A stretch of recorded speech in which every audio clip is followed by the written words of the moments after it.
Thank you for joining me for another episode of Awaken Empowered TV. I'm your host, Ethan Fox. Today I'm joined by Patricia Cori, and we speak about a lot of very interesting topics, including the Earth's ascension to a fourth dimensional reality, and we discuss ancient Atlantis and many of the books that she's written about that, as well as her books that were channeled from Syrian Collective and what they have to say about this time that we're living in and where we're going as a global consciousness and civilization. But before we bring on Patricia, I want to mention our Awaken Empowered Expo coming up this September 7th, 8th, and 9th at the Doubletree Hilton in downtown Detroit, Michigan in the United States. And we'll have 3 whole days of lots of incredible presenters and activities for you to attend and to experience. But really, it's more of a transformative vibrational event. So most of the time, we don't hear from people about all the cool things they learned, but more about how it's really changed their lives in a very profound way. So it's something you definitely want to attend, and you can buy tickets at awakenpoweredexpo.com. And also, I want to mention our Seed of Life School for Kids, which is having its very first weekend retreat this summer, the first weekend in August. So save that in your schedule for your kids this summer. And we'll be posting the registration information for that very soon on our Facebook page and all of our pages as well. So check back on that in the near future. You'll have more information probably within the next few weeks on how to register for that. So without any further delay, I'd like to bring on Patricia Cori. Hi, Patricia. Welcome to Awaken Empowered TV. It's really a pleasure for me to have you on the show today and to spend a couple of hours with you and asking you lots of interesting questions. Where are you joining me from today? I now live in the Azores Islands in the middle of the Atlantic Ocean, which I think is Atlantis, and so do the locals. I just moved here 2 years ago after spending 30 years in Italy. And are there any artifacts there of Atlantis, or is it just their stories from the indigenous people there who believe that? Well, that's a very good question. Actually, recently, aside from the fact that maybe 2 or 3 years ago, they discovered a fisherman was in the waters of a different island, because there are 9 islands in the archipelago of Azores, and he found a pyramid underwater, and then they seems like it got hushed up, but he gave the exact coordinates. He saw a perfect pyramid, big pyramid under the water. But on the island that faces mine, it's called Pico, and my island is called Fayal. And on this island of Pico, there are ruins of pyramids. I mean, they're very ruined because over the centuries, the farmers have taken the stones and made other things with them, which happens all the time with artifacts. But you can still see step pyramids over there. So that's exciting. And is there a general belief with the population there that that island was once part of Atlantis? Yes, if you come here, you see Atlantis Pizza, Atlantis Taxi, Atlantis Laundry. I mean, they really get it. And one day I asked some local people, so what's with all this Atlantis stuff? I mean, do you understand that this is Atlantis? And she said, oh, yes, we call it the land of the ancients, but we don't publicize it. I said, you don't? What about the Atlantis Pizza, Laundry, and Taxi? And she laughed. But there is a knowledge or a knowing of the people. This is a gentle people. They're land and ocean people. And they have centuries of real roots here, real history, real ancestry. And they know. They know a lot about the land. And I've written at least one book on Atlantis, right? Yes, I wrote it called Atlantis Rising, The Struggle of Darkness and Light. And it's interesting because even the way I got here, if you'd like me to tell you the story, is very exciting. I was writing a book called Before We Leave You, Messages from the Great Whales and the Dolphin Beings. And I was called, I just figured, well, if I'm going to propose that I'm channeling whales and dolphins, then to be anything resembling ethical, I've got to jump off a boat and get in the wild with these dolphins. And I've always been terrified of sharks because I'm an old Californian. So I faced my fear, which was also necessary. and jumped off a boat in the middle of the ocean here. And I mean, this is Atlantic Ocean. It's not like the coast of Hawaii where the dolphins are kind of used to going in and out during the day into the bay. And I swam with 250 wild bottlenose dolphins in the ocean out there in the middle of the ocean. And I decided I need to live here. That's how I ended up here.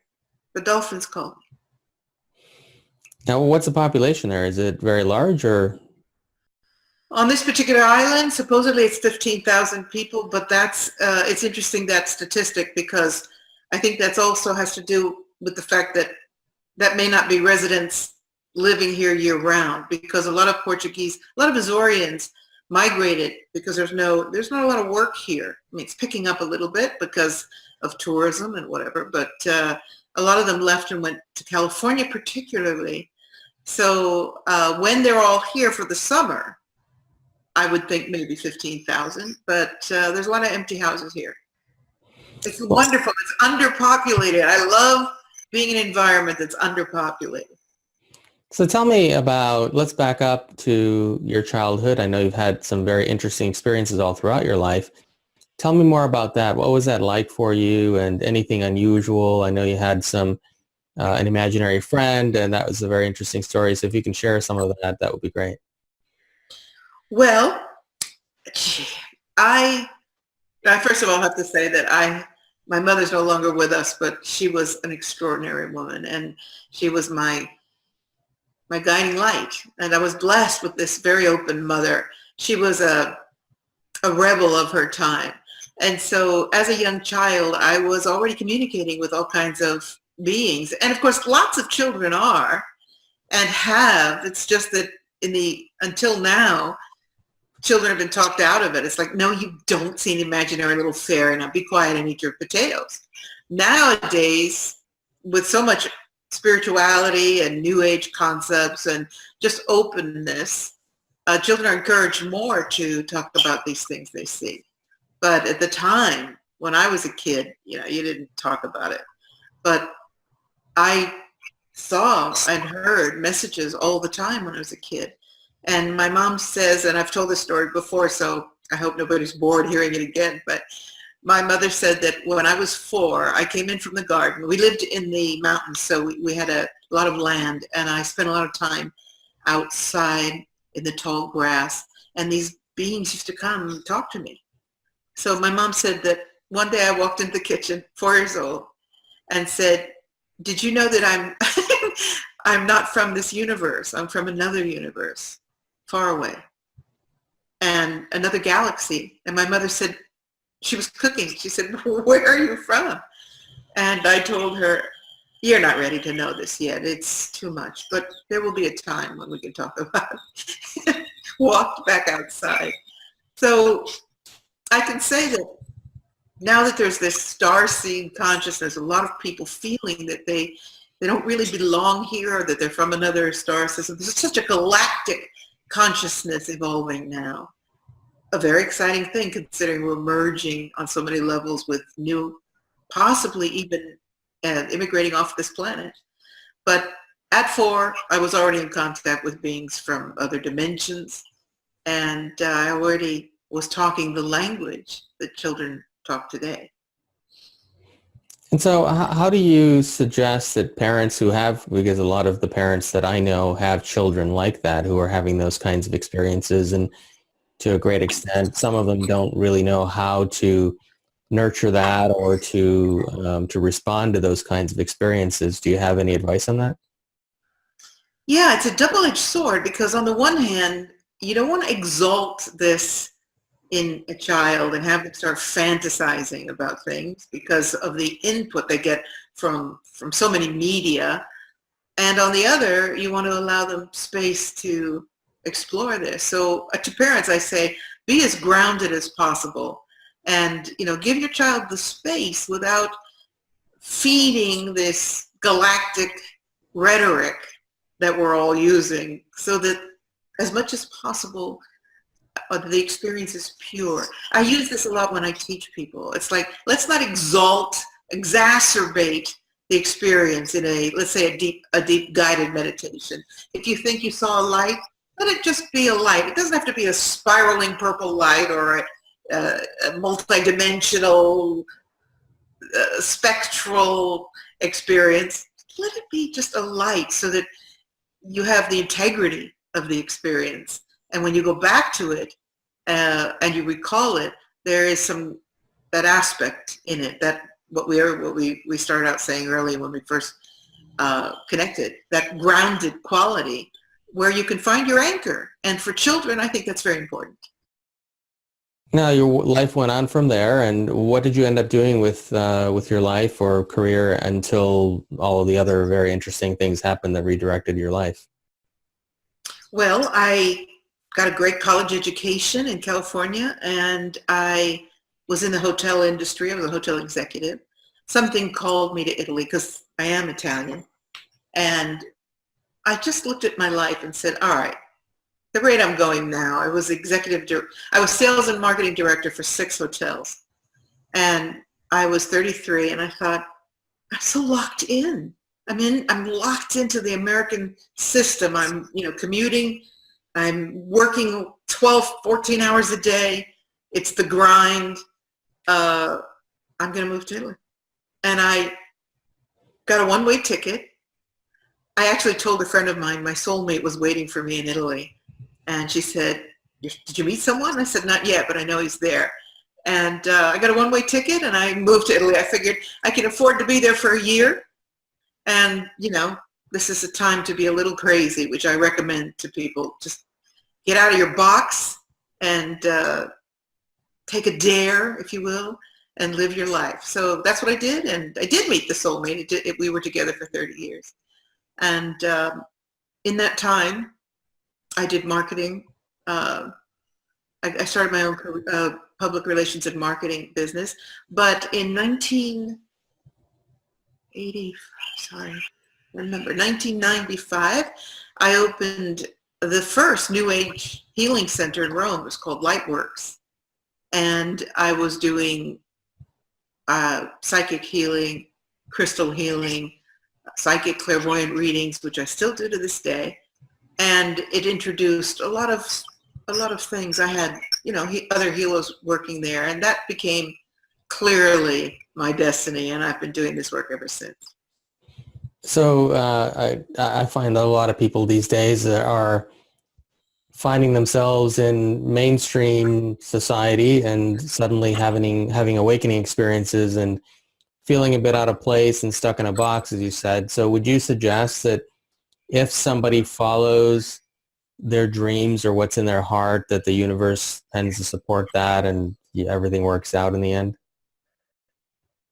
Yeah, I think that first of all, you've got to have a dream. And so a lot of people are stuck without they're not believing that they have something to dream, to create, because they're so locked into survival mind. And of course, that's being inculcated in the human brain, particularly in the States. I'm not there, but I see what's happening. People working 2 jobs, or two people working 2 jobs to make ends meet. That's not the way we're supposed to live. So, without a dream, life becomes quite a grind. And I've always been a dreamer, and I've always been a person who dares. And sometimes I always land on my feet, but you've got to be prepared for some setbacks. And moving to Europe was not easy. People say, wow, that's so romantic. You just picked up and moved to Europe. I was like, yeah. Migrating to Italy was one of the hardest things I've ever done in my life. But I achieved it, and I had many good years there. Always traveling, I'm passionate about culture and mysticism. And so my answer to your question is have a dream and follow your passion, because without it, life is very gray. Okay, so now you've started this spiritual center called Lightworks, and have you given up the marketing at this point, or are you still doing both? You mean back then? Yes. Yeah. I was doing both for a while because I had to survive economically. And the soulmate one day said, explain to me why you're killing yourself running this center just to making enough to keep it open and working and working until 11 o'clock at night just to pay the bills for this center. What's your point? And I said, well, I'm trying to help. And he said, but you're killing yourself. And I said, but it's good for the community. And one day I realized, wow, I was really getting burnout. And I started to, it was about the beginning of the 5th year of the center, I started getting messages from the collective that calls itself the Syrian High Council. Suddenly I was receiving, never done that kind of work before, mediumship, let's say. And I wasn't really that impressed with it, to be honest with you. I was it's one thing to use the psychic faculty. It's another to sit down in front of people and present yourself as a medium. So it was very private. It was very personal. And as these messages came in, I finally said, is this supposed to be a book? What am I getting here? I don't understand. Just let it flow. And it flew. It did. It flowed through me for about 8 months. And when that first book, the day that I got the confirmation from my first publisher, called and said, we love what you sent us. We'd like to contract you for the book, The Cosmos of Soul, was the day I closed the center. It was like, wow, the universe certainly does provide, because I had completed what I felt I needed to do with Lightworks. And then bam, I'm mopping the floors, cleaning up the center to close it. And I get this call, we want to publish your book. So my path just followed. And now today I've got 14, hard to believe, 14 books later. And this 14th book just came out. And this is just nonstop. Now, that first book that you channeled came in a very interesting way. Could you share that story? Yes, I was in England to take a course of color healing, color therapy, color healing. And I was in a college there. It was very intensive. And in the middle of the night, about the 4th night in, I woke up at 4 o'clock in the morning, and I had a dream that I was flying over Stonehenge, and that from this flying place, I looked down and there was this spiral in the earth, in the field next to Stonehenge. And I woke up, and in the middle of the night, I drew this, sketched it out, and I was agitated because it was 4 o'clock in the morning. We were in a college situation, like a dorm, so I couldn't even get up. I had other people in this room, this dorm room. But I heard a voice say, pay attention. This is a lock-on point for interdimensional contact, and it's going to be very important for you. So that morning, we sat down at breakfast with all these women, and I think we were all women, yeah. And when I told them about this, everybody got kind of excited. And one of the professors said, we went for a field trip to Glastonbury, which is I don't know if you've ever been there, but it's a mystical little wonderful place. I love Glastonbury. And there in one of the bookstores is the exact same image that I saw in a poster on the wall. And I said to befuddled, I looked at this image, and I said to the clerk, what is that spiral in the grass? And she says, that's the latest crop circle. And I said, wait a minute, what are crop circles? I thought they were burn marks. I remembered reading that there had been some sightings in Russia where there were circles in the grass that were reportedly burn marks from UFOs. I didn't know anything about crop circles in 1996. So she said, oh, you don't know about crop circles? I said, no. And she said, well, obviously you've been called. And so when we got back to the school, we told the professor. And the image that I had etched and this picture were identical. And he said, well, Patricia, you're not really here to learn about color therapy. You came here to get into that crop circle. I'm going to take you there. And he did. It was a long drive. And when I got there, I almost passed out before I could even get into this because you have to walk into the field, you have to follow the tractor lines, and then suddenly here's this gigantic crop circle, and I fell into one of the circles. I mean, I literally fell in because I was dizzy and it was intense. This crop circle was called the Julia set, very famous crop circle. And I lost consciousness. I spun out. I remembered spinning, feeling nauseous from spinning. And then I could feel myself losing my body. I felt like music. It was like until there was no more sound and I was gone. And when I came back to my body 2 hours later, something had happened to me. And when I got back to Italy a week later, this messages started coming. So I realized I got some kind of a tune-up and made contact with these beings. It was very exciting.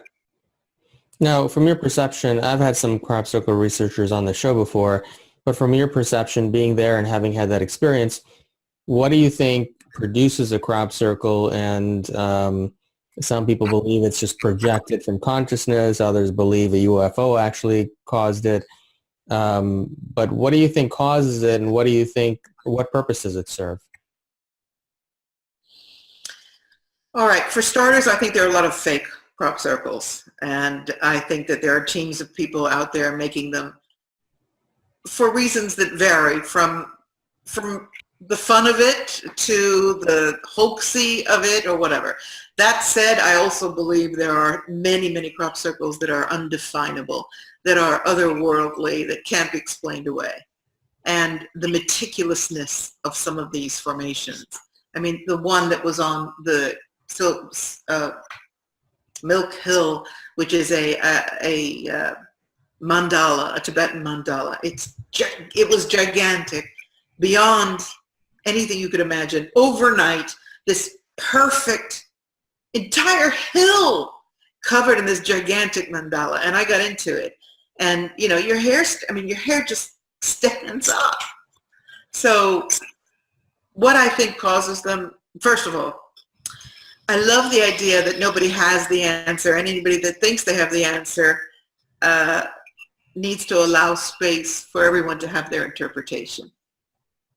That said, I quite comfortably feel that these are points of interdimensional connection. In other words, the earth energy is pulling in. Here's an idea.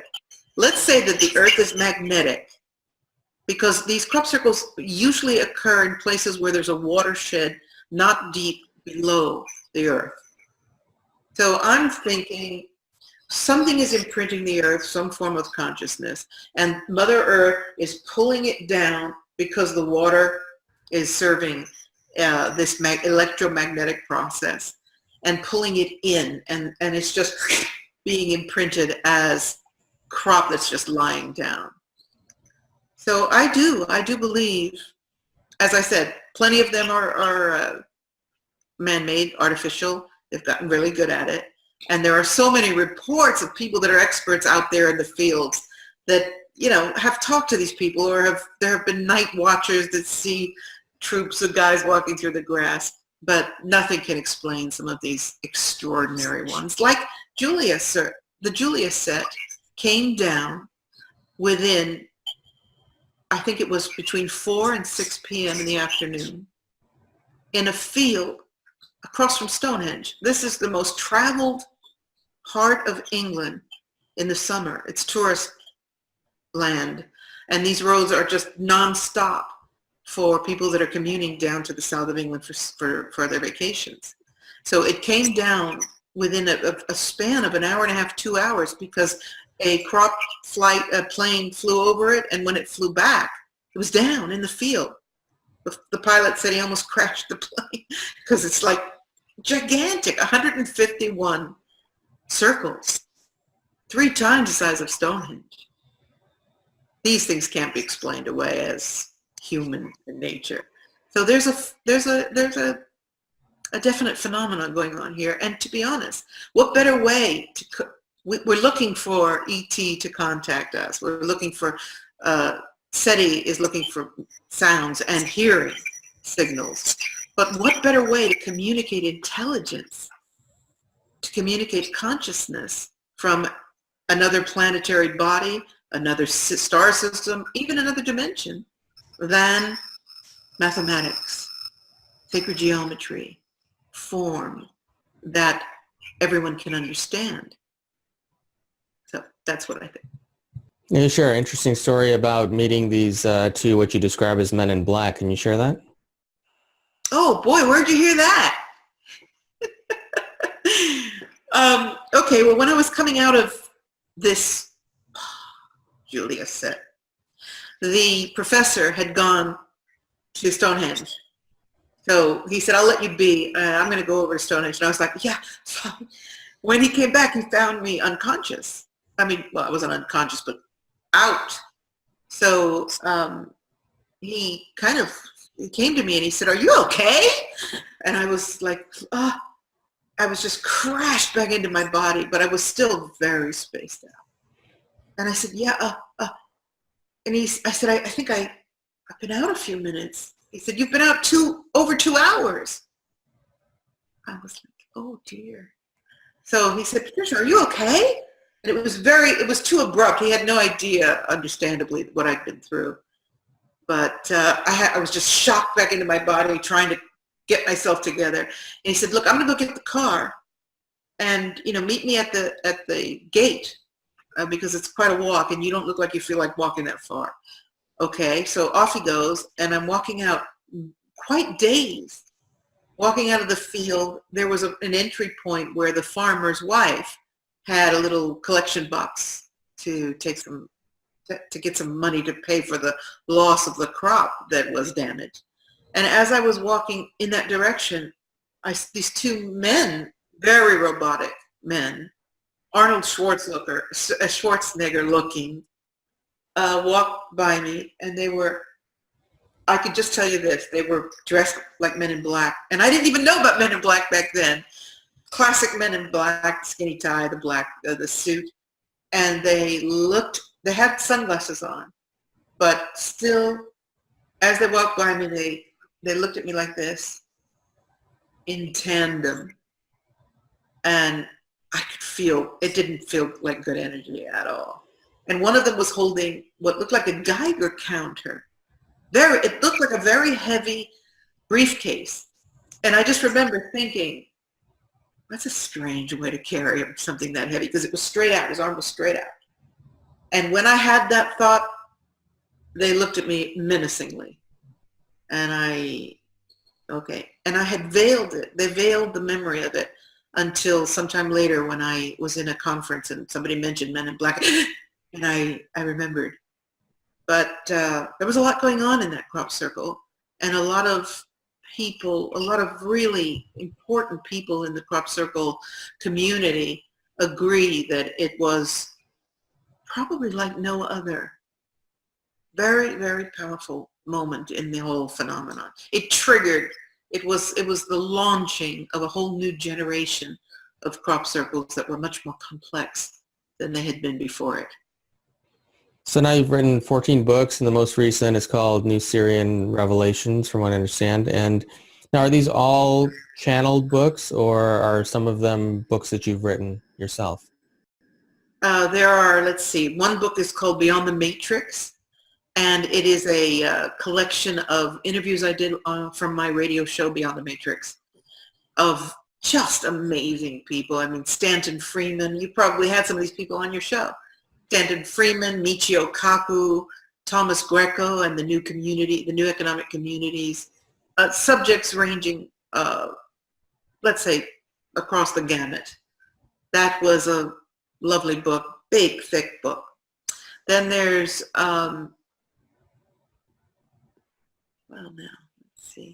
Where Pharaohs Dwell, which is it's an autobiographical book of my experience having been regressed in a hypnotic regression and reliving being buried alive in ancient Egypt. Did you read that one? I did not, no. Tell me about that. I did a regression. I went to this regressionist just kind of like on a lark. Somebody said, this guy's really good, Patricia.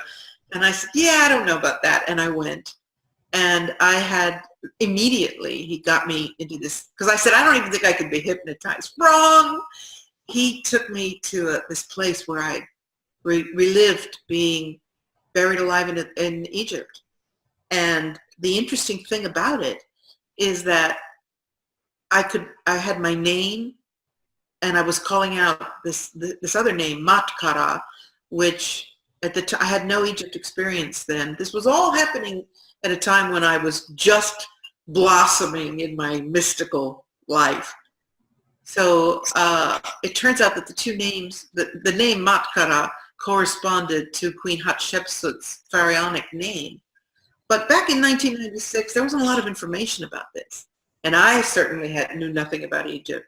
So Where Pharaohs Dwell is a journey of my hunt for this, to rediscover this character and her queen, Matkara. And I found, I had the most incredible experiences. So the book is a recounting of mystical Egypt and my experiences personally, but also mystical Egypt, and a lot of wisdom about the deeper esoteric meaning and experience of ancient Egypt.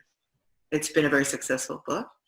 And I wrote a novel called The Emissary, which is about a psychic who starts getting contacted by the whales and their warnings for the earth. I'm writing away here.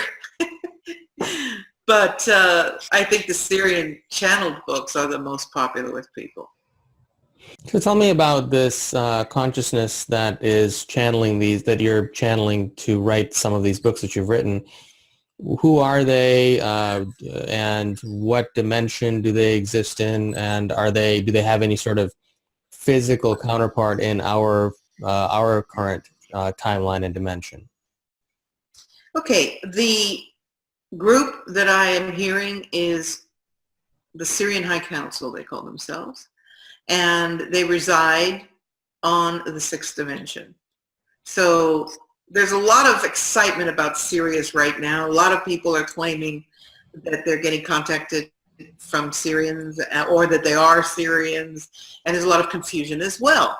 So I have some pretty specific information about that, and that is this. It's a multi-dimensional star system, 3 stars, Sirius A, B, and C. And in fact, the Dogon people from Africa brought this information to the Western world years before scientists ever discovered the fact that, in fact, because of the wobble of Sirius, the Syrian star, they were able to recognize that there is a dwarf star that is connected, or let's say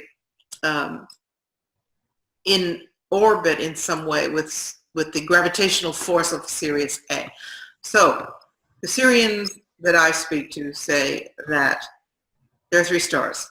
Sirius A is our beautiful blue star that they call it the blue-white star, and we see it shining down from Orion's belt.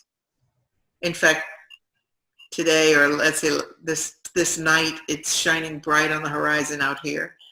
You know the horizon belt of the Orion star system, so it's at the bottom of that belt. If you follow those 3 stars down to the horizon, and it is still a 3-dimensional physical being. Sirius B ascended to the 6th dimension, and Sirius C has ascended to the 4th dimension. So people say, well, they're from Sirius, and I'm like, yeah, okay, where? Because Sirius, the star system of Sirius that's out there, according to the council, has no more planetary life on it because of the intensity of the dynamics that it has with these other stars. But the ones that I'm hearing are from Sirius B. They are no longer in physical form, and but they are these immense light beings. And sometimes I just see these huge orbs of light, and I know they're present. don't necessarily see the lights every time I work with them, I channel them. So the Dogon tribe describes this now. Is that because at some point these beings from that you're channeling have visited Earth in a three-dimensional time? Yes, well, they were. Sirius B was once in the third dimension, so it has ascended, but it has its history of being a three-dimensional star, a physical 3D star. And the Dogon were visited by these beings. They describe being visited by a light appearing, beings walking out of this craft, throwing down water, and out of the water come these creatures they call the Nomo. Are you familiar with this information? Yes. Okay. So they were half fish or half dolphin, half human. Very interesting. And I understand that this star, Sirius B, had several planets in orbit, and some of them were fiery and some of them were watery, which is not hard to believe since we have the same situation here in our star system, and that these fiery planets correspond to the lion people you've heard of, Sekhmet of the Egyptian visitation groups, and also these beings, these dolphin-like, let's call them, they're not really dolphin human forms. They're walking or dolphin type fish-like beings that were able to walk also on Earth.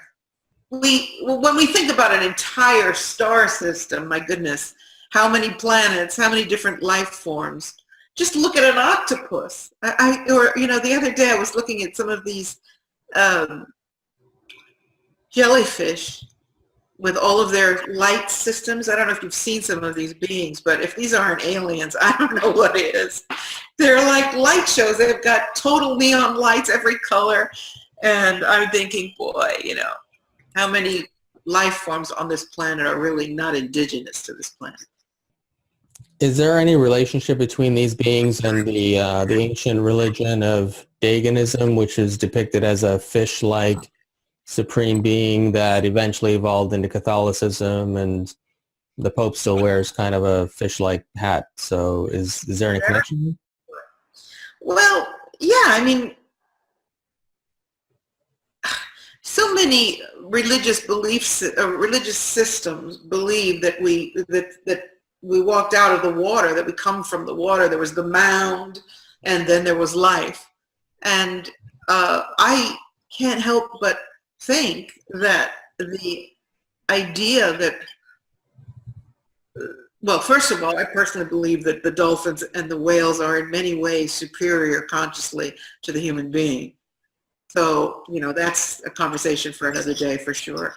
But when you look at a planet that's got 80% water, surely it's possible to conceive that our understanding of the life and intelligence that's in the water is very different than what we really have there. And what is the origin of man? Well, the Syrians say that we were seeded here, which is also part of the Syrian revelations. They say that we were part of a great experiment where the DNA of many different evolved civilizations was collected, and that Homo sapiens was planted in what really was the Garden of Eden. And unfortunately, some things went awry because of interference with that experiment, shall we say, which is another big argument that the books go into when they talk about how we were stripped of 10 strands of DNA. Barbara Marciniak talked about that years and years and years ago. And the Syrians talk about it too. They say, you surely you surely can't believe that 80, let's say, what are we told? 96, I think it is, % of our DNA is junk. And let's be generous and say that they tell us that it's more like 93%. We're only using 6 or 7% of our DNA. And lo and behold, we're only using 6 and 7% of our brain because the rest of it is gray matter. So the council say, you sure don't believe that. First of all, it's connected. It's like a switchboard. When you plug back in those neurons and that information, you activate this DNA, it plugs back into the pineal gland, and lo and behold, you become fully illuminated beings. So that's how we were designed. There was interference, and we were taken down to 2 strands. And boy, we sure do a lot of wonderful things with just 2 strands, but there is this question: are we in the era, in the time when our DNA, that lost DNA, is reassembled and we are once again fully illuminated? Is this part of our process in the Age of Enlightenment? Is that what you believe, and is that what they're saying? That's what they're saying. Mm-hmm. That we are reassembling the DNA, and that this is happening for a number of reasons. And one of them is the vibratory frequencies of the planet and the solar system itself, or themselves. But, I mean, come on, you look at the conversations that we're having these days on planet Earth compared to even 10 years ago. And it's unquestionable that it's the Age of Enlightenment. And people will say, yeah, well, it's pretty dark considering that you're calling it the Age of Enlightenment. And the council say, you're going through the desert days. You have to go through this process to break down all the old, the dogma, the control issues, and the karma of millennia of human existence on the planet. But that nonetheless, we are rising, awakening. And in fact, there are people now being born with a 3rd strand of DNA activated. There are people that are doing work in laboratories in Russia that are photographic, supposedly able to, with the electron microscopes, able to identify 3-stranded DNA babies. I can't verify that because I haven't seen it, but that's what I'm hearing. So to back up, so you're saying the Syrians have multiple different races and many dimensions, and some were lion-like and some were more fish-like. Is that correct? Yes, because in the collection of planets, they're, closer you are to the star, the hotter it is. So when people say, well, I thought Syrians were fiery lion beings, like the wonderful book put out by an author called Mary Hope was called The Lion People, of which she describes these lion people that are represented in Egypt as Sekhmet and some of the other figures like Bast that are considered gods in the tradition of ancient Egypt, but perhaps they weren't gods. Perhaps they were actually beings that walked. And of course there could be, we need to be very careful not to stereotype, because we have our media that does that for us, and our games and all of these creations that create archetypes or stereotypes.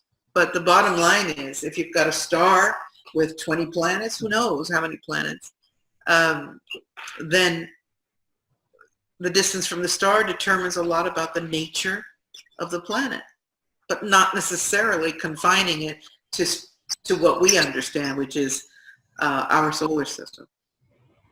And so did these beings build a lot of the ancient structures that are around the world, do you believe, like in Egypt, or were those built after the fact and they just simply worshiped the Syrians? I understand that aliens, or, we need a better word than aliens now that we're so ready for this contact. Let's just say off-world beings had many points in history where they were in contact with the earth, present on the earth. And I really feel confident to say one of these was Atlantis. And Atlantis, I understand to be a civilization that lasted 100,000 years. So holy moly, if you think about what we've accomplished in 10 years, 20 years, 100 years, imagine 100,000 years. Civilization waning and rising, waning and rising. And during that time, I'm confident that in my belief system, that there were many peaks when there was alien intervention. And surely Egypt, I mean, we've got it, it's in the hieroglyphs. Even then there's, of course, Akhenaten, and you see the appearance of these, people call them deformed skulls, but they're not, they're elongated skulls. And we see these in Peru, we see them in Mongolia, we see them in Egypt. So they don't fit the Homo sapiens skull structure at all. Akhenaten appears in the Egyptian hierarchy, and from what we glean of it, he has this elongated skull, really pronounced elongated skull, and he worships the Aten. So when you see pictures of Akhenaten, the heretic, he's called the heretic pharaoh, he's always sitting under this, what looks like a sun, because it's a disc with rays coming out, and history says that it was a representation of the sun, and that he was a sun worshiper. And I'm like, yeah, I don't think so. I think it was a craft. And he's depicting that he came down on this craft, but to each his own. And of course, his children also had the elongated skulls. And he came and he completely changed. Well, he did not honor the Theban structure of Egyptian religion and power. And he eventually had to move out to the middle of the desert, which is called El Arman. I'm having trouble remembering exactly how to pronounce it. El Arman. Okay, I'll give you that in a minute. Amarna. He, anyway, created this utopic place in the middle of the desert to get away from the controls of Thebes, and to be able to have a utopic world where love reigned, very, very different than, I mean, out of place completely with the timeline and the history and the structure of Egyptian civilization. I believe he was an ET. We have records in the Egyptian glyphs. We won't even mention the Mayans and Peru. So yeah, I think that the Earth has benefited greatly from moments of ET contact. A lot of the ancient Sumerians or the Anunnaki are pictured with scales and sometimes with fish-like appearances. I know you talk a bit about Nibiru as being part of the whole Syrian constellation. Can you share the connection there? Oh boy, okay, this is a long story. So there's a lot of debate about Nibiru, and are they good guys? Are they bad guys? Who are the Anunnaki? People are just really confused about this because there's a lot of information and misinformation. And so all I can contribute is what I believe is information about that. The Syrians say that Sirius C was Anu. The star was Anu. And that Nibiru was a planet that orbited Anu. And when Anu ascended to the fourth dimension, Nibiru didn't, for reasons that have to do with its vibrational frequencies, it didn't make it. It got ejected out of the ascension process and was kicked. Imagine the magnetic celestial dynamics of a planet, of a star going, let's call it supernova, but according to the Syrians, it's going through its own astral cord or going through the black hole, however you want to describe that, which I'm sure we'll get into. And Nibiru didn't make it. So it got pulled back to the Syrian 3D star, Sirius A, but it went careening. It couldn't grab on, so it went careening out to our sun.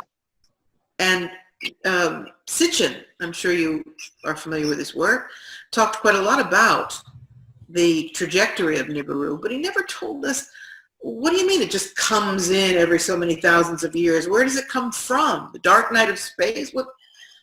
So the councils say Nibiru is a planet that's been captured by these magnetic forces of these two stars.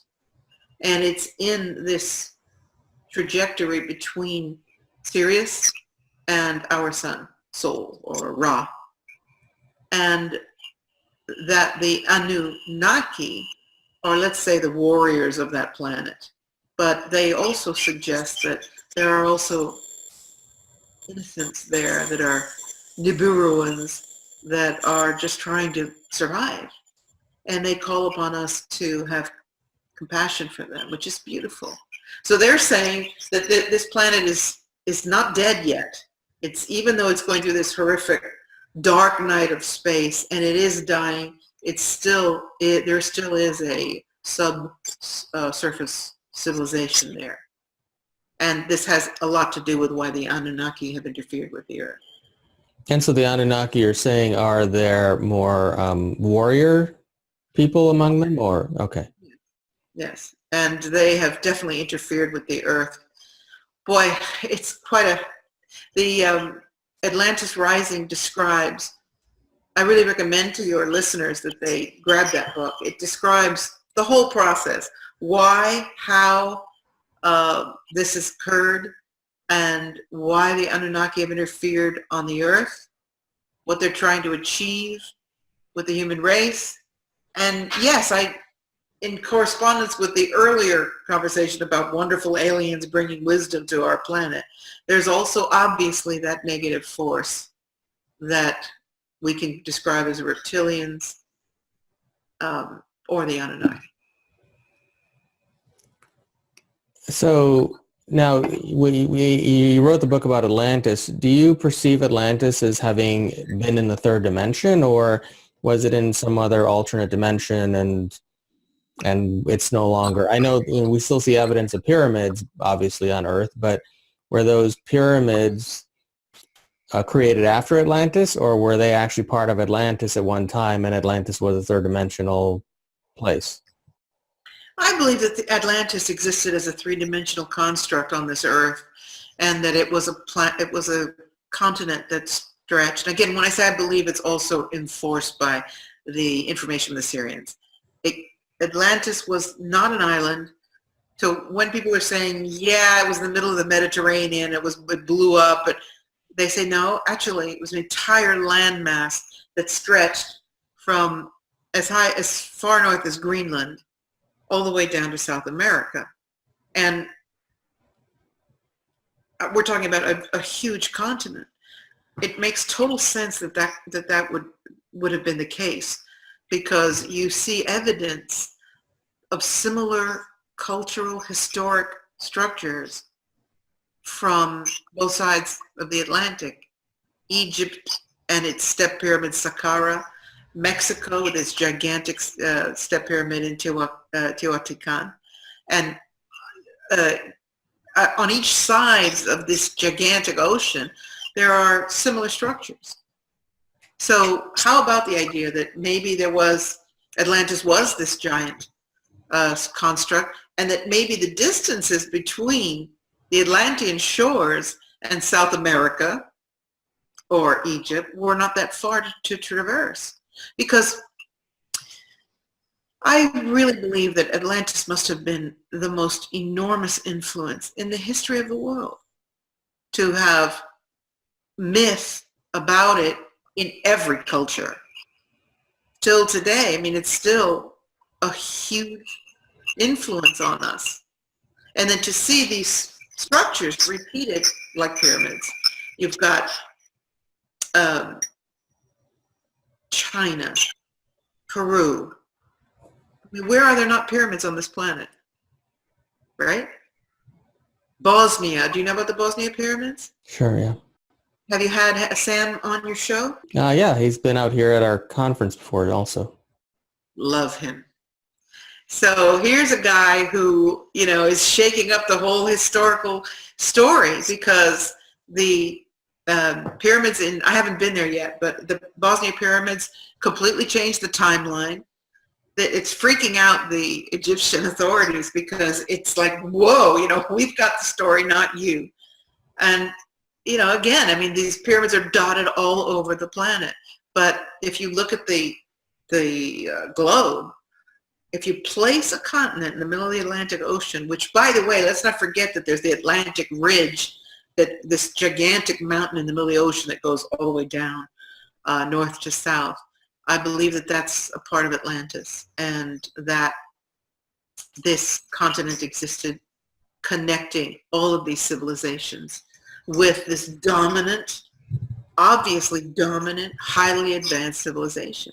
And again, if we're talking about 100,000 years, which is what the council tells us, man, imagine. It's beyond our imagination to even imagine where we were 100 years ago, 200 years ago, before electricity. We were primitive compared to now. So if you could possibly imagine 100,000 years and how this civilization evolved with influences from off-planet bringing technology, because I'm sure I think you'll agree that some of our technology now has got to be from either from other timelines or other civilizations. Our leap is ridiculous. So surely it occurred before on the planet. And I believe that was Atlantis. So give me a little bit of an overview. I know it's a big question, but of what Atlantis was like. The people, were they obviously all different races, I assume, right? All different extraterrestrial races as well. And did human beings in our present form also coexist at that time? Well, that's a great question. I would think that it's a no-brainer that if you go from north to south with that kind of expanse from Greenland, let's say, all the way down to the south, you're going to have all different kinds of races. And of course, according to the council, different races were seeded on the planet anyway. But you're going to have different climates. You're going to have different, let me back up. With different climates and their limitations and restrictions, you have different speeds with which society advances. So if you've got people that are, 30 degrees below in igloos trying to survive, probably they're going to be slower evolving than people that are in, climates that allow for more cultural interaction, et cetera, et cetera. So I think that it's so complex to talk about this because you're talking about different geography, extraordinary different geography. You've got freezing cold, you've got boiling hot, the equator, you have coastal, you have mountains, you've got everything possible and imaginable in Atlantis, and you've got 100,000 years of civilization. So I'm not quite sure how to answer that question other than to say that it would be probably a collection or a prototype of every single thing that's available on this whole planet. You've got coast, I just can't even imagine it, but I do feel that when I talk about Atlantis, I feel celebration. I really feel like I'm an old Atlantean myself, and there's memory there. And of course, let's talk about ancient Atlantis, priestesses, crystals. Crystal technology is something that people equate with Atlantis. And the book Atlantis Rising talks about how you're reliving Atlantis now. It's the exact same paradigm. The purity of the original crystalline civilization, the innocence of that, the connection of nature, turned against the Atlanteans when the dark priesthood realized they could use crystals for technology. And for many, many millennia, developed this technology. Let's always remember that our technology, without crystal, without quartz, we've got no technology, right? So when we talk about Atlantean crystal technology, people think of, people forget that Silicon Valley is quartz, and we've gotten to that same point again where we've taken that quartz, silicon, we've taken it to an extreme of technological development where sometimes I wonder if it's taking over the human race. I'm not the only one, of course. I'm not suggesting that we aren't all talking about AI and its effect on the human race. But the council say, you're doing it again. Here you are again. You're back at the Atlantean paradigm. And the difference is they destroyed themselves that time, but you're not going to destroy yourselves this time. Now, in ancient, there have been some tablets found of supposedly from Atlantis that speak of a governing body referred to as a Nakal. Are you familiar with that? No. Oh, okay.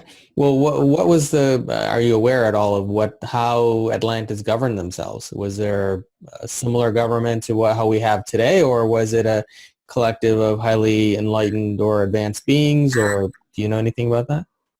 Well, I can tell you what my understanding is, and that is that in many epochs of Atlantic, again, in that enormity of that time span, they were definitely advanced spiritually. It was a civilization that had as an aspect to its ruling class a spiritual overtone, and that it swung from dark to light constantly. And I believe that, of course, there was wealth, great wealth in Atlantis, and there were rulers, kings, and that structure. But it was always the priesthood that controlled. That's what I understand. And I've heard so much about warriors and warring Atlantis, and I really don't have personal knowledge about that. But I do have a lot of knowledge about the priesthood, and I feel that it's because I have personal memory of it. And how the priesthood, when it started to swing to the dark side, was when the greatest, say the most powerful moment when it swung to the dark side and when Atlantis went down, is when the Atlanteans were using mind-light generators, they called them, where they were actually illuminating the continent was illuminated by human consciousness. They were able to collect imprints or energy waves from human beings in quartz spheres. And this is, again, very similar to where we are with mind control devices. And the light side of this technology was that they used human energy, mind waves, for energy source. The ultimate alternative energy was that you could just think it on. You could just light the light just by sending that energy, collecting that energy to make it go on, right? Am I making myself clear? I feel like I'm stumbling here with the words. Yes. Yeah, continue. And that at some point the dark priesthood realized that they could control the human race by doing that, or just control the civilization by doing that. And that's when mind control started to take over the civilization. And that's when it went down. So that's why we're in such a precipitous moment now, because mind control and, the phone I am an advocate of dumping cell phones, the ultimate mind control device. But I believe we're there again, aren't we? We are definitely at a breaking point on this planet where something cataclysmic appears to need to happen. And I believe that it's going to be a good outcome. And some people are afraid that it won't be. But I think that the cataclysm is just breaking free of all of these control devices. So what makes you believe that way when what's visible, and a lot of people who are more conscious who watch shows like this, they're observing the polarity that's existing on the planet right now. There's a lot of what appears to be, as you said, technology is being used for mind control, and people as a whole are using those technologies. So what makes you believe that this time will be different than the time of Atlantis? First of all, it's the entire globe. Secondly, I think people are going to reach the extreme It's already starting to happen. We are at such a point with the drug of this technology that some people are starting to reject it. And it's like, do we have to reach exasperation point before we have the moment of reckoning? And I think it appears we do, because it looks like the human race needs to be backed up against the wall before it finally moves into action. So I've described this before as saying, when we're in peace, when we're in the chicken in the pot scenario, post-war glory, and things are nice and the economy's okay, we don't accomplish very much. I mean, we idealize that that's what we're looking for, and who doesn't want peace? But the truth is, we don't do much in those times. We get complacent. And it's when we're up against the wall, when we're faced with annihilation or disaster, that we unite and we rise and we move into action. So we've been in this lulled experience where people have been glorifying technology. I just can't even believe that there are people now that are 20 years old that don't understand what it was like not to have a telephone in your hand, that are starting to recognize the cancer is 400% more in children. Now they're finally I just read something about it being recognized that gaming is actually a disorder. Of course, the pharmaceutical industry will have a pill for that, not to worry. But more and more people are becoming conscious of the fact that this is exasperating the human condition. And I think what we're going to see is the swing all the way to the extreme, where it looks like AI is going to take over civilization any minute now, and a swing back to sanity. And when we do swing back, we have that experience of like, no, we're not going to allow that to happen. We are not. But then, I'm an optimist, and there are a lot of people who are pessimists. But I believe in the can-win scenario. And I think that this is the time that the human race rallies. Also, I believe that the earth itself is rising, and the Syrian information is that our entire solar system is about to ascend. That is the basis of all this information. That's why they describe so deeply, so clearly, the process of the Syrian star ascending, because they've been through it. And the premise now is that when people talk about ascensions, the councils say, well, hold on a minute. It's not your individual process. It's not even just an earthly process. Your sun is about to move through its astral cord. And you can call that moving through the black hole or supernova, whatever you want. But your sun is shifting out of the third dimension. And all the planets are going with it. So the new book talks a lot about how we are already actually experiencing the fourth dimension. We're already in it, moving into it. And that's an interesting analysis, because we're very linear. We are 3D beings, so I use the terminology moving toward it or moving into it. But of course, our understanding of multidimensionality is that we are these aspects. We're not really going to them. We're just refining our energy, our consciousness to perceive that. But it's complicated. It's complicated to describe that. Is there any way you can describe what this fourth dimensional shift is like, or how you're observing this happening already on the planet? What is the fourth dimension versus what we know as the third? Okay, the councils say that basically the fourth dimension is where we clear our karma and we lose the sense of time. We lose the space-time continuum, which has everybody completely confused, because how could we possibly exist without time?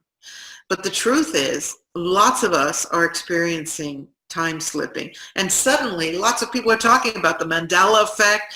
time loops, time slips, and it's happening to me all the time.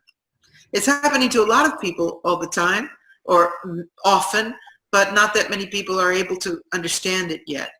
But for me, and in the book, I give an example of completely jumping off of the time-space continuum, having something happen, and then popping back in.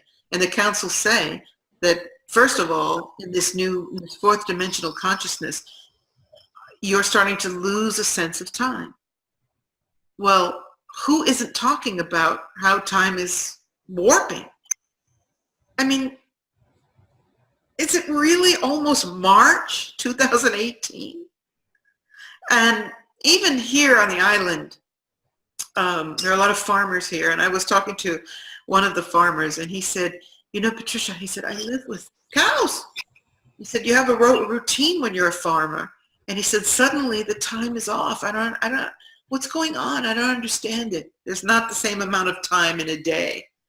So the first thing I have to say about the fourth dimension is I think that we are slipping. It's like, imagine if you have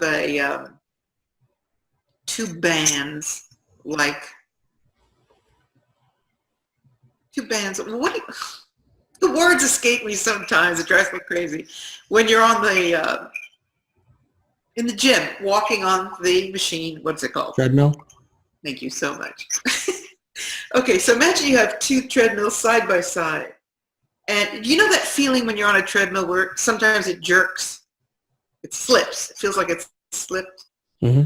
Imagine if the time-space continuum has what we describe as different timelines, is like different treadmills next to each other, where at some points this band goes faster than the other or slips back or whatever. And I have this impression of this happening. I'm experiencing it. And we don't have any way to describe it because it's new. I mean, at least our consciousness about it is rather new. But I'll give you an example. I was recently in Norway, and I'll make this brief. I walked by I was going on a cruise in Norway, and I stopped I went by this photo shop a couple of days before I was leaving for the cruise. I stopped by, and in front of the shop, which was closed, I thought, wow, you know, I really need the remote clicker for the camera, because if I'm going to capture the northern lights, the camera can't move. So I should have gotten one. And the store was closed. So I said, okay, I'm definitely coming back here tomorrow and getting one of those clickers. Okay, next day I go to the store, I walk in, and I'm about to say hi, and the guy goes, you came back for that clicker? Remote shutter device? And I was flabbergasted, because it's not like the guy was in the shop and maybe had a telepathic connection with me. There was nobody there. So I said, sorry? He said, what was it, a Nikon, right? And he goes over to the wall, and he's looking through the boxes for the right shutter device. I said, excuse me, how did you know I wanted a clicker? And he said, almost annoyed, he said, I'm the guy you talked to. I was the one who helped you. I was flabbergasted. With all of my psychic experience, and there are many, this kind of experience is new for me. It's like, what happened here? Did this man leap into the future the day before? I don't know how to describe it. Is it a Mandela effect? I don't know. But one thing for sure, there was a time zipperoo there that defies anything that I can understand, other than to say that it looks like this could be a four-dimensional moment where what appears to be reality or time as we understand it isn't anymore. It's simultaneous time or warp time or something of that nature. But I was really flabbergasted. I still can't get over it. I keep thinking about it. And imagine, I mean, this was not your new age shop where I could say, hey, you think we're having a multidimensional moment here? But I just looked at this man and he said, are you okay? I said, I'm sorry, I'm old. I probably I just seem to have forgotten. And I grabbed my little clicker and got out of there. How do you interpret that? Yeah, it sounds like, I mean, I think a lot of people are having those kinds of experiences these days where they're perceiving another reality that didn't actually happen in the current timeline that they're experiencing. So And I think yeah. that's the fourth dimension. Mm-hmm. And, the council say, get your seatbelts on because this is going to be really new to you. Because as much as they've tried to describe to us what simultaneous time is like, even they say, even trying to talk to you about it is restricted to your three-dimensional perception because we have to use language that you understand. So we talk about moving into, because your perception still is a sense of location, a sense of distance, a sense of forward and backward. But as you progress, you'll realize what we're talking about is vibrational density, vibrational frequencies. And you're not moving to it. You're acclimatizing vibrationally to a new frequency. And that dimension can be as close as here. So how exciting that we're exploring these things and experiencing them. And how exciting that we're alive to see consciousness in our civilization embracing this perplexing dynamic. Now, a lot of people are concerned about the extinction of animals, and I've heard you say that you believe that that's because they're moving to the fourth dimension ahead of us. I hope so, because I'm an animal activist and I can't bear to see how species are dying. I mean, was the white rhino just in? The last white rhino died. This rich biodiversity that is our planet shrinking all the time. But I find great comfort in the idea that, first of all, in order to have any peace of mind, any joy, one must contemplate immortality. So I personally have had 2 near-death experiences, and I've been on the other side of life-death, and I have no question at all in my mind. And when I say that, I say it because it's so personal. You cannot convince anyone else of the afterlife. But I personally have no question in my mind that I'm eternal, I'm immortal, because I've been there. So with that knowing, there's a great comfort in realizing that all life continues, and that even if we're seeing extinction of life, extinction of species, it's just with regard to the 3D experience, our mortal experience. And that the next step where we go is like, oh, okay, you're all here. Wonderful.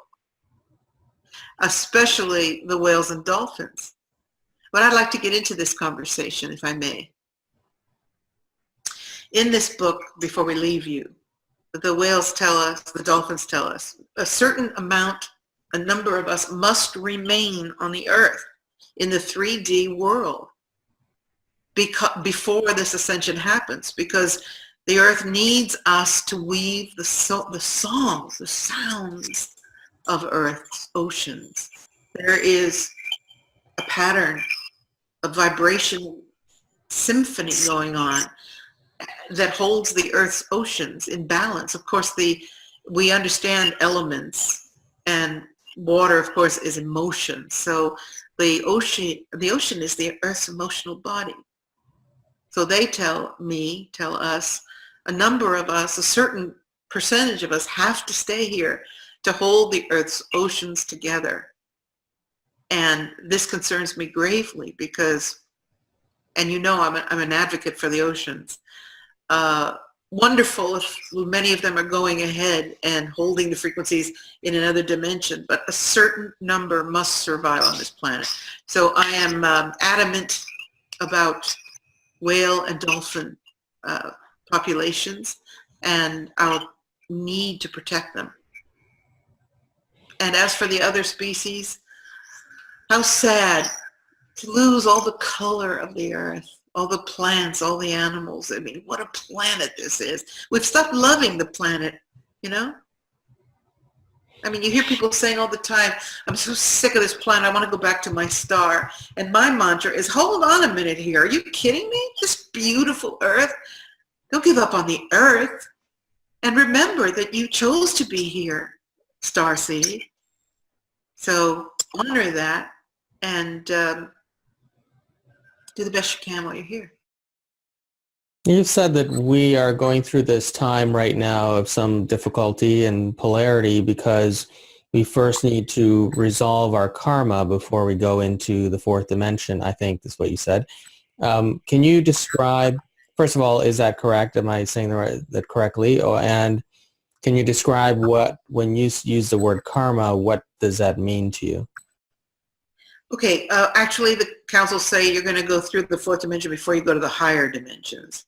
Or because some people are talking about leaping into the fifth or sixth dimension.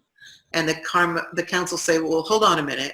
Why are you ignoring the fourth dimension? What happened to that? This is the dimension where you face your collective and individual karma, your imprint, your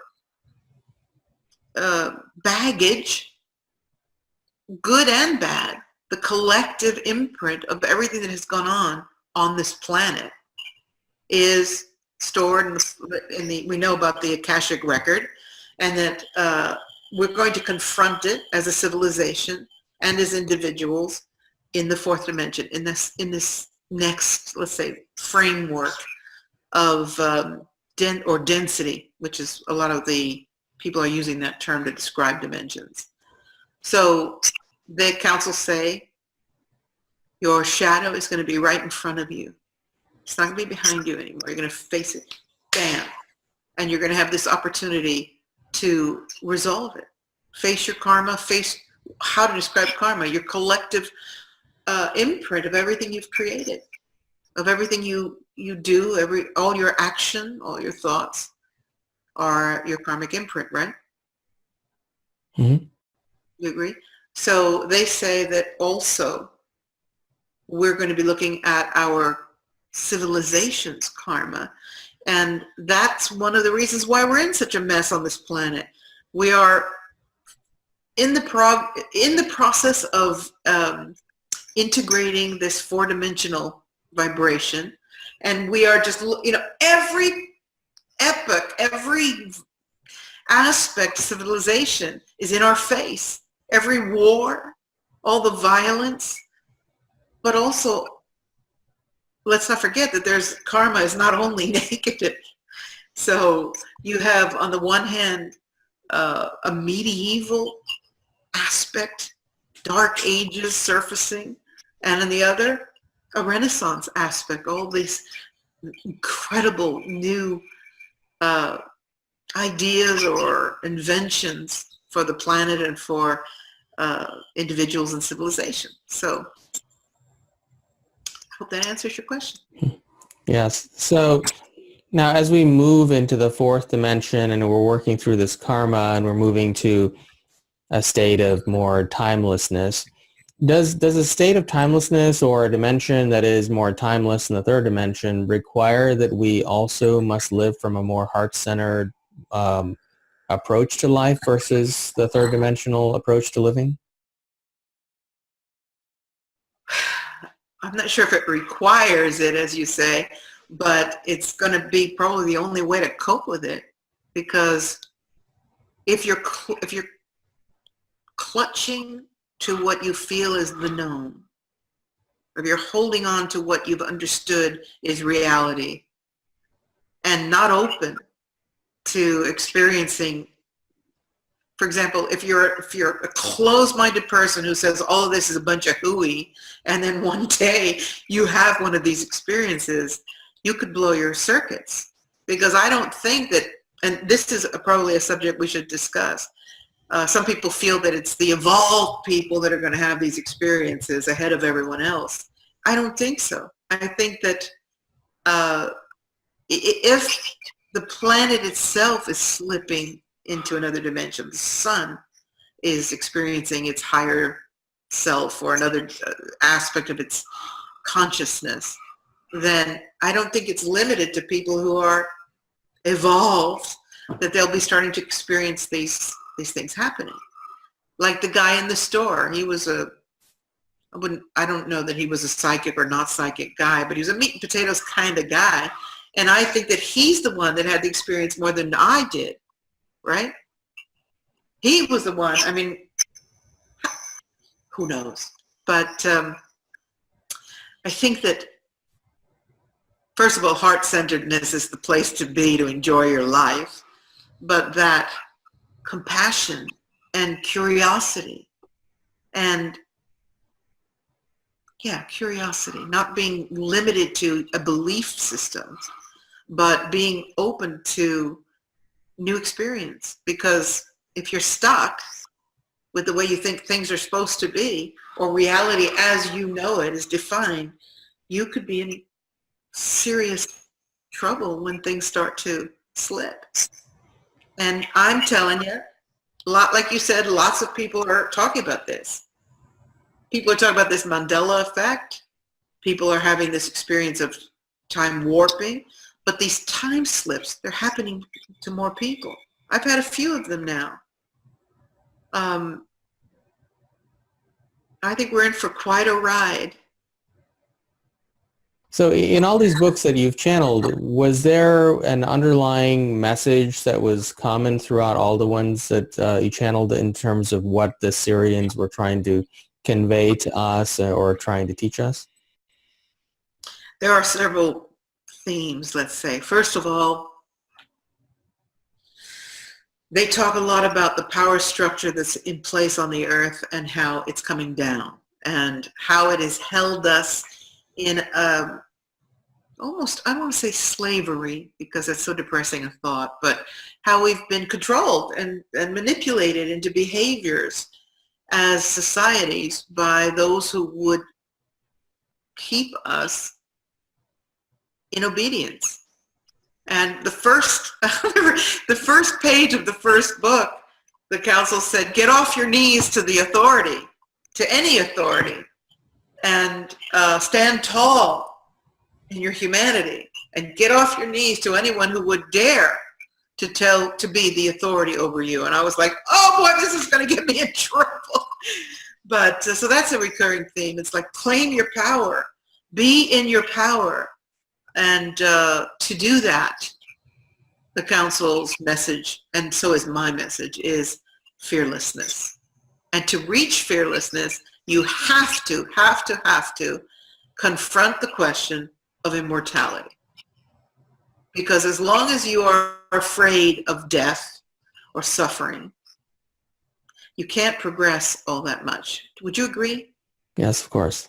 We never really talk about it. We don't talk about death. It's something over there.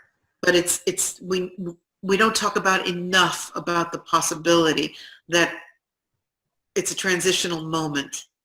Although many metaphysical and Eastern religions do address it, mostly we have this terrible dark feeling about death, and it's gloomy and horrible and painful. Whereas the Tibetans lived to prepare for that transition. That was the ultimate. And some of these other wonderful civilizations, the Egyptians too.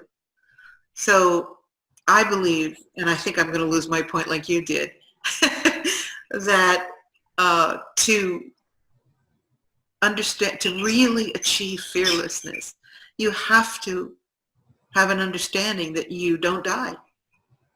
And when you do, it changes your life. So this clinging to all this fear, I mean, God, our society is terrorized. It's not the war on terror, it's a war of terror. We're terrified of everything. But hopefully, as we evolve now, we look more and more at this veil, the fact that on the other side of the veil is life. And I can tell you from a personal experience that you're just as physical. When I died, came back to life, my experience was total physicality. I did not feel ethereal or like an angel. I was just as physical as I kept doing this. Oh my God, I'm dead. Like this. So I think this is an important message from the council, and it's very empowering, and it's over and over again. Question your immortality, learn about it, understand it, and hopefully this is the way of the new frontier. But at the basis of everything is that empowerment, fearlessness, do it, taste life, and know that you're an immortal being. So if the sun is moving to a fourth dimension and it's taking all of us with it, then does it really matter if we have global leaders or individuals who are maybe of a lower vibration trying to control the population through mind control or trying to basically maintain a lower consciousness?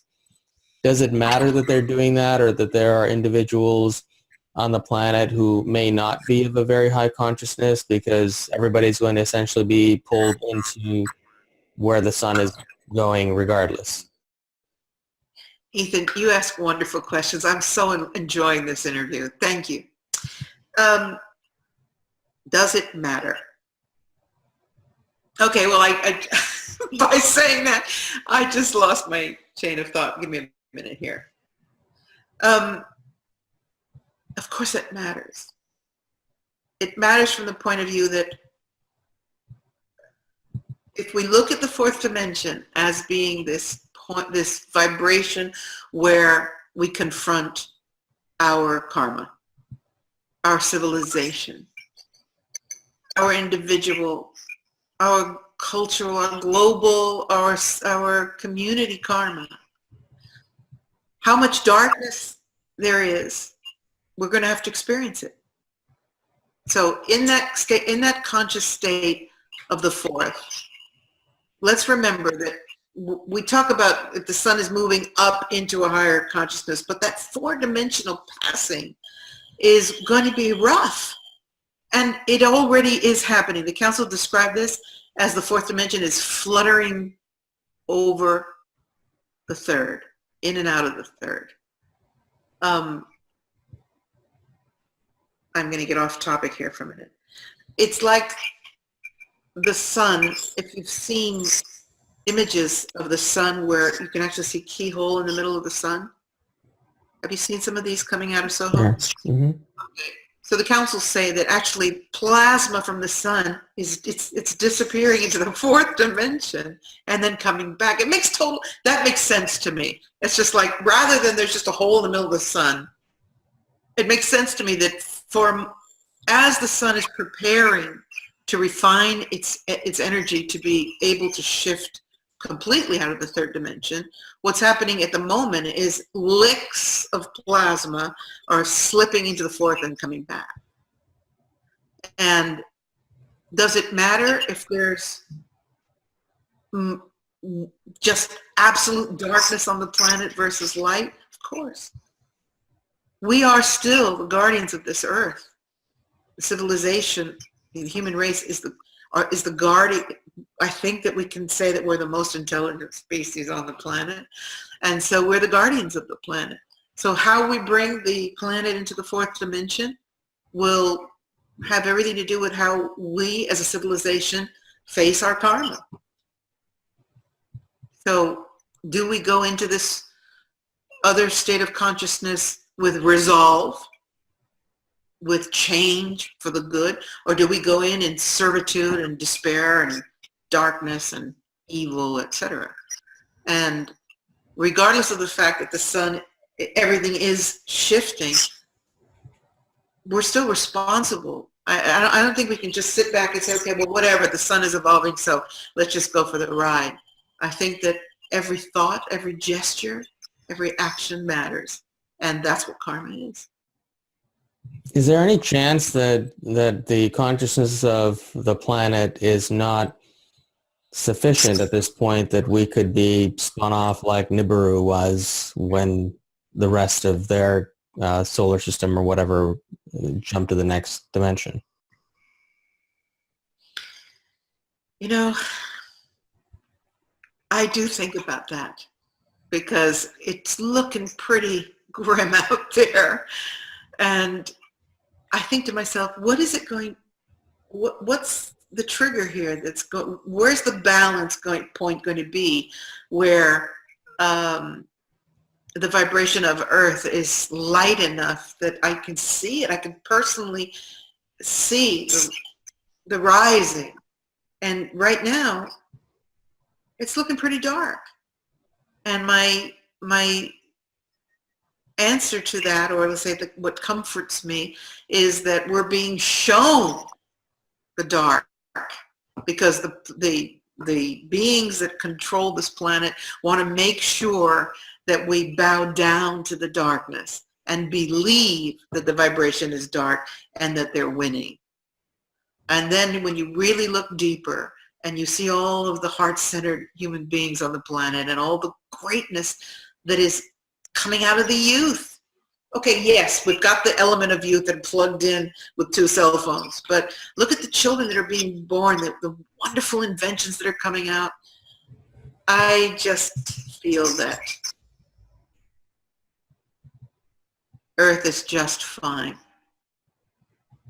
Despite all of the grim and gory detail, and of course we've just had tragedy after tragedy, remember that, first of all, Earth herself is a glorious being.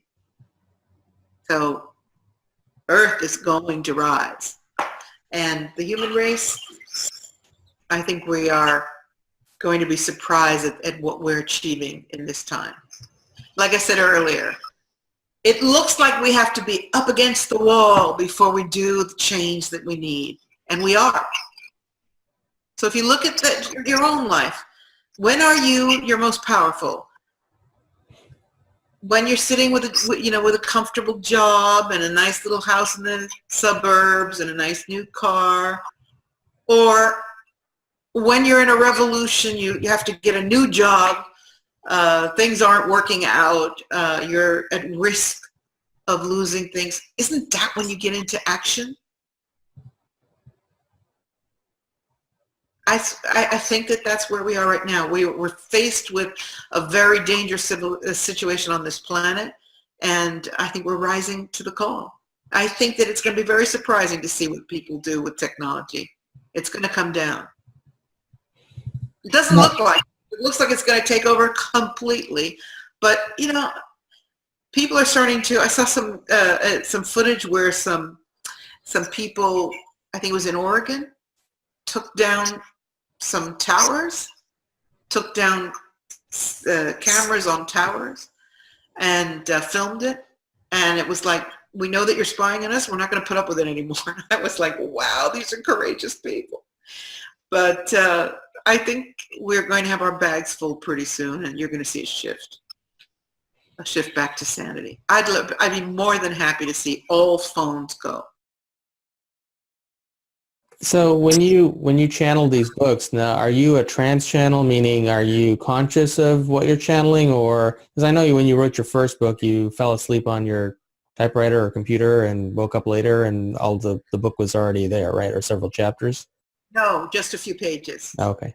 First 3, what happened was I was in trance, which I don't really like, to be honest with you, but I was. And I must have fallen down on the keys because there was this mishmash of on the keyboard. And I went back to the beginning and I found the first 3 pages of Cosmos, this eloquent.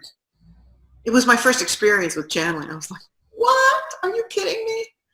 And after that, it's always been conscious. And I like to explain, a lot of people don't understand what channeling is like, and for me, what it's like, and that is I don't just sit up and start proselytizing and have this wonderful rhetoric come out or sit on a stage. I've never, ever channeled in public. I don't think it's appropriate for me to do that. But usually I wake up at 4 o'clock in the morning. I go down to the computer. 4 o'clock is the time. And I meditate. And I feel like I'm just squeezing my brain to align. And what I understand is they are pushing in their frequency to be able to reach mine, and I'm reaching up to reach theirs. And there's some point where the vibrational frequencies merge. And this information comes through to me like thought waves or bubbles. It's not just somebody saying, we speak to you today of the changing tide. It's not that drama that people understand, or it has been portrayed to be like that. It's like, and I hear or get packets, something probably like computers, packets of information that I have to assemble in my brain. And somehow the way thought is communicated utilizes my neurons and theirs and finds a meeting ground, which is very possibly the fourth dimension. But it's some days I get a sentence. Some days I'm shown an image. I was once I remember in the Cosmos of Soul, there's a chapter called The Geometry of Consciousness, which is, for its time, 20 years ago, it was very advanced information. And when I sat down to work that morning, the room went black. Sorry, I just had it happen again just now. Wow. The distance changed. Sorry, I'm having a little moment as we speak. My perception shifted, and there was like a black screen that came on, and I was seeing all this galactic, like a TV screen. And then it was gone. And I was left to try to understand what to glean from it. But the next day, that's all I got that day. And the next day, I got this information, the geometry of consciousness, which was, you have to know, I have no scientific background at all. I'm a liberal arts major in college, studied language. So I have hyperdimensional physics coming in and sacred geometry and mathematics, and I have no brain for science. So if ever there was a testimony to channeling, it would be in the fact that I have no scientific training at all. And yet a lot of scientific minded people have said, Pat, the science is right on in this information, which is going back to what we started out talking about. Let's be sure the information is grounded. And for me, it's very, very important that the aspect of this information is also grounded in science. And what is it that caused you to be able to channel this particular collective? Were you part of that collective at some time? Or, I find oftentimes when people are channels, they often have an affinity or a connection, or they've had a future life in that collective, or in some way there's a link that causes them to be able to channel that information. I like to avoid ever glorifying myself. I like to be in humility always. So I hate to come out and say, oh yes, I'm a Syrian. But what I will say is, when I was those child years, when I was 4 and 5, these little beings would come, and they were blue, and they would talk to me. And I used to call them the little blue people, which of course I realized later that these were Syrians that were manifesting for a kid. And they used to tell me, we know you, we see you, we know where you are, we're taking care of you, we're watching over you.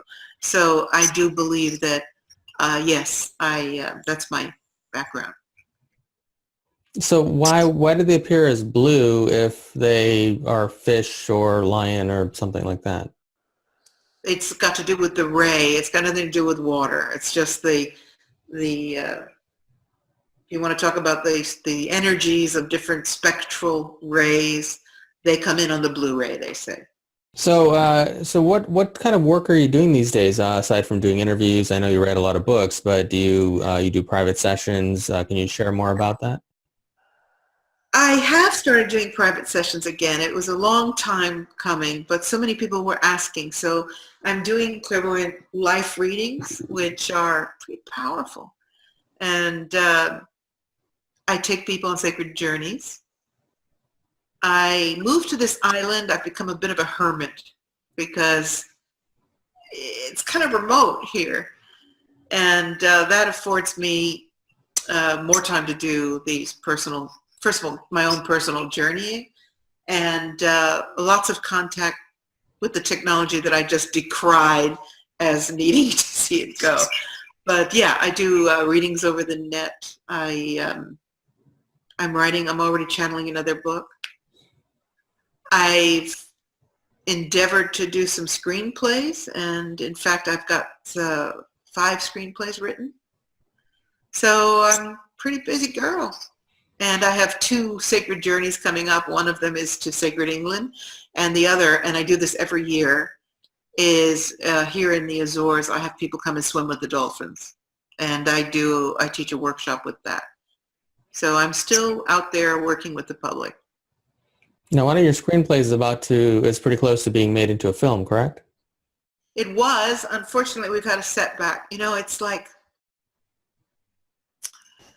I'll tell you, getting a movie made is beyond next to godliness.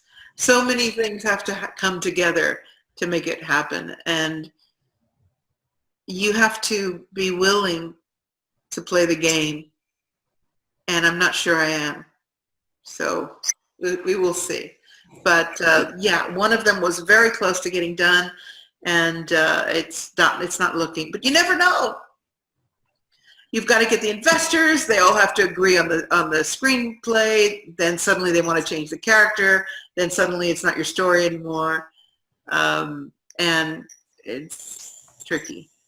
But I'm hopeful. I've got 5 different screenplays out there, and one of them is The Emissary, which is the book that I wrote about the psychic and her contact with the whales. So, and of course, then there's the question of, the budget. And then there's the question of Hollywood and where it's orienting. I mean, if you go to a Cinemax, is there anything you'd like to see? There's no movies I'd like to see because I'm not interested in blood and gore and guts and violence and obscene sex and movies that are all made from comic books. So, it's not easy to break in with a story about light. Do you think that any of that's changing, though? Have you noticed any change in Hollywood or even in the book publishing industry that they're becoming more open or more interested in films and works that are of a higher consciousness? Well, the book industry, absolutely. One of the biggest sectors in the publishing industry is new spirit, new thought, philosophy, etc. I mean, that is always a winner for publishers. And I have to tell you that my publisher is wonderful. I'm published by North Atlantic Books, very ethical, very supportive, and they've published all of my books because I had started with another publisher and it kind of just fell apart. So they came in and said, let us take the ball and run with it, and they've done a great job. As far as the Hollywood,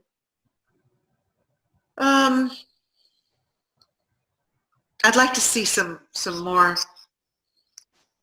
I'm not seeing, if you turn on Netflix, for example, it's darker,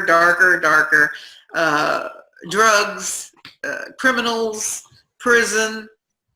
I'm not seeing stories that really excite the spirit, but there are more and more, let's say, there's a spiritual circle, I think it's called The Circle in Hollywood, that produces spiritual films. And yeah, there's more smaller, let's say, forget the big studios, but some smaller organizations or smaller producers who are pushing through some higher quality stories. But we need more, don't you think? I'm really not thrilled with what was being offered right now for film. So let's hope that we get a new vision coming out of Hollywood. So where can our viewers find out about you and maybe book a session if they're interested, or get involved in some of the different events that you're doing? Well, my main website is patriciacori, Cori.com. I also have the it's www.syrianrevelations.net. I'm all over. I'm doing a good job. I'm getting out there on social media, which is hard, but I'm on Facebook. I've got lots of videos out there, lots of interviews. And now I'm working on a YouTube channel. So I'm being diligent and getting the word out there, because I think it's time for messages of empowerment to get out there and help people find that power and strength in the middle of a lot of chaos. And that's what I'm all about. Well, thank you so much for spending some time with me today and answering all my questions. It's been a real pleasure, and hopefully we'll have you back again soon. Thank you, Ethan. It's been great. And I'm sorry if I stumbled on some of the answers, but your questions are very probing. It's been wonderful. I really appreciate being on. Thank you. I'd love to be back. I hope you enjoyed this episode of Wake and Empower TV with my special guest, Patricia Cori. Join me next week as we speak with another incredible individual who's standing on the leading edge and changing the world.